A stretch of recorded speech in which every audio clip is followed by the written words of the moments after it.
And number three, the Justice Department with a sweeping investigation into the Minneapolis Police Department.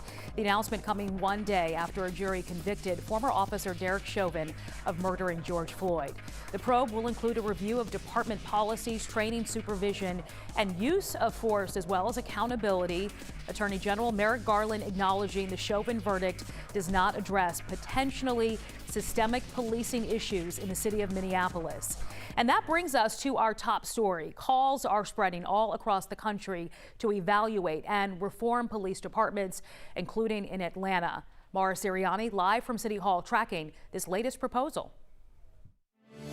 Sheba, I can tell you there is a push to encourage APD officers to speak up and intervene if they see a fellow officer overstepping those use of force policies. So this is a new resolution. It was proposed earlier this week, actually, by Councilmember Antonio Brown. He says he wants to have the department amend its duty to intervene standard. He says there should be more responsibilities for officers to stop and report any unlawful policing, and says this would help build greater trust between officers and the community in which they serve.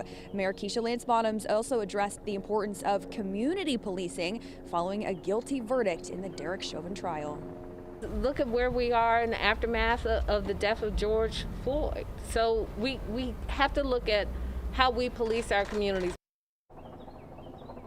And the current duty to intervene code states that an officer can intervene when he or she feels that it's safe. Then that employee is expected to report the incident to a supervisor. Now, you'll remember in the case of George Floyd, those officers did not intervene, and all three of them are facing murder charges.